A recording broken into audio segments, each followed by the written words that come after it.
Assalamualaikum warahmatullahi wabarakatuh.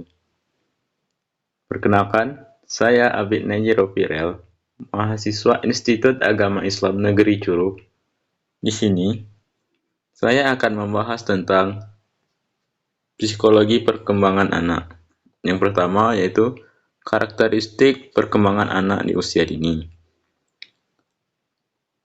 Karakteristik perkembangan anak di usia dini, menurut Erikson, mengemukakan bahwa masa kanak-kanak merupakan gambaran manusia sebagai manusia. Perilaku yang berkelainan pada masa dewasa dapat didefinisi pada masa kanak-kanak. Secara umum, masa ini memiliki karakteristik atau sifat-sifat. Yang pertama yaitu unik. Artinya, sifat anak itu berbeda-beda satu sama lainnya. Anak memiliki bawaan, minat, kapabilitas, dan latar belakang kehidupan masing-masing. Meskipun terdapat pola urutan umum dalam perkembangan anak yang dapat diprediksi, pola perkembangan dan belajarnya tetap memiliki perbedaan satu sama lain. Yang kedua, egosentris. Artinya, anak lebih cenderung melihat dan memahami sesuatu dari sudut pandang dan kepentingan sendiri. Bagi anak, sesuatu itu akan penting sepanjang hal tersebut terkait dengan dirinya. Yang keempat, eksploratif dan berjiwa petualang. Terdorong oleh rasa ingin tahu yang kuat, anak lazimnya senang menjelajah, mencoba, dan mempelajari hal-hal yang baru. Anak senang membongkar pasang alat-alat mainan yang baru dibelinya. Selanjutnya yaitu karakteristik anak usia sekolah. Yang pertama yaitu perkembangan fisik motorik. Seiring dengan pertumbuhan fisiknya beranjak matang, maka perkembangan motorik anak sudah dapat terkoordinasi dengan baik. Setiap gerakannya sudah selarang dengan kebutuhan atau jelas seperti menggerakkan tangan untuk menulis, menggambar, mengambil makanan, melempar bola, dan sebagainya. Dan yang kedua, perkembangan intelektual.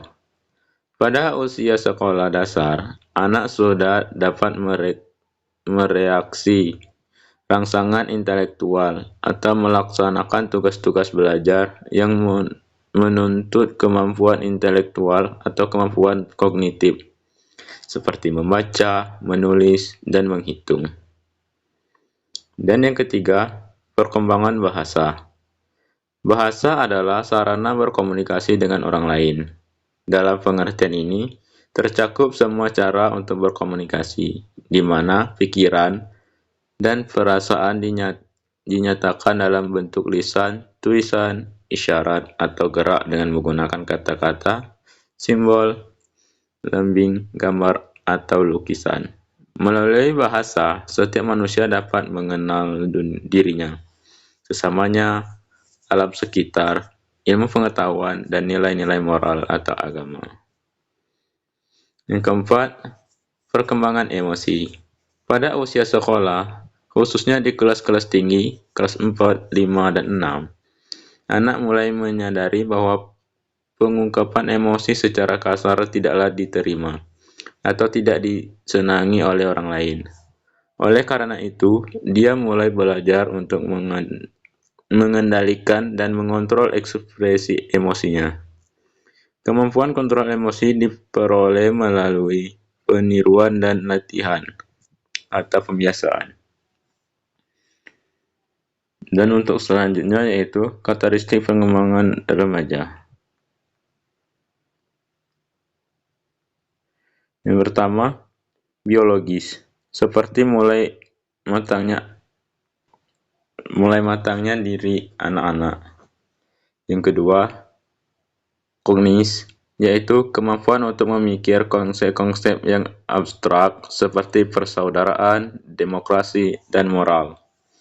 dan mampu berpikir hipotesis atau mampu memikir hal-hal yang mungkin terjadi berdasarkan pengalamannya.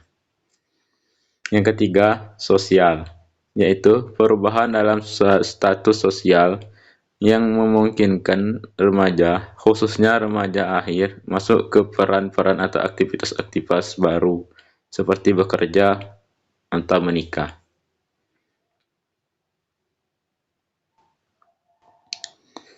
Dan karakteristik setiap aspek perkembangan. Yang pertama A, perkembangan fisik. Masa remaja yang diawali dengan pubertas adalah masa kematangan.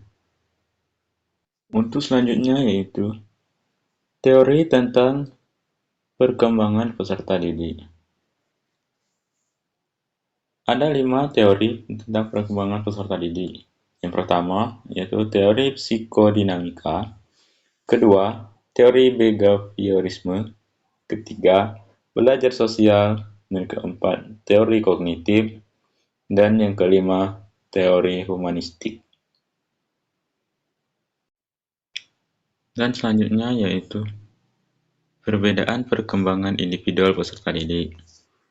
Perbedaan individual perkembangan peserta didik itu ada 6. Yang pertama yaitu perbedaan kognitif. Pada dasarnya, kemampuan kognitif merupakan hasil belajar. Hasil belajar ini merupakan perpaduan antara faktor pembawaan dan pengaruh lingkungan. Dari hasil belajar yang diukur terus belajar ini, tingkat kognitif seseorang individu dapat diketahui.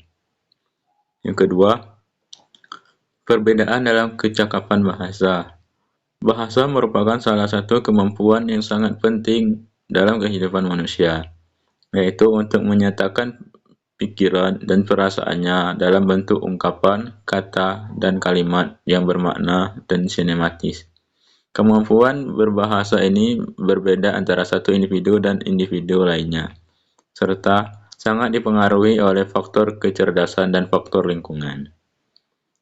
Yang ketiga, perbedaan dalam kecakapan motorik.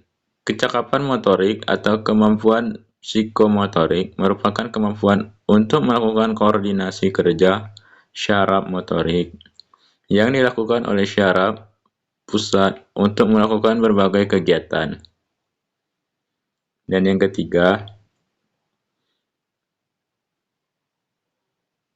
keempat, perbedaan dalam latar belakang.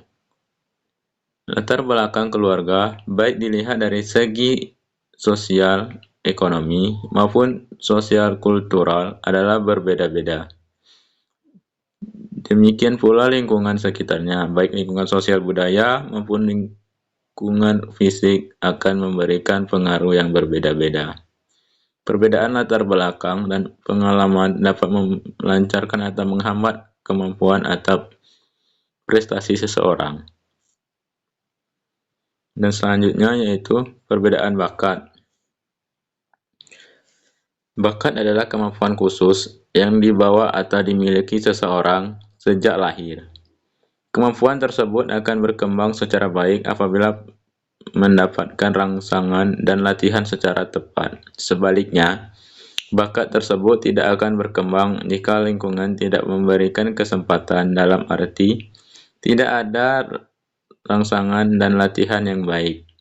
Dalam hal pengembangan bakat, maka pendidikan menjadi sangat penting artinya. Dan yang keenam, perbedaan dalam kesiapan belajar. Perbedaan individual tidak hanya disebabkan oleh keragaman kematangan, tetapi juga oleh keragaman latar belakang sebelumnya. Anak berumur 6 tahun yang memasuki sekolah dasar di kelas 1 mungkin berbeda 1, 2, bahkan 3 tahun dalam tingkat kesiapan untuk mengambil manfaat dari pendidikan formal. Hal ini ditunjukkan dari hasil penelitian bahwa kemampuan mental atau umur mental bagi anak-anak kelas 1 sekolah dasar ditemukan dalam rentang umur kronologis antara 3-8 tahun. Itulah materi dari saya Saya mengucapkan terima kasih. Wassalamualaikum warahmatullahi wabarakatuh.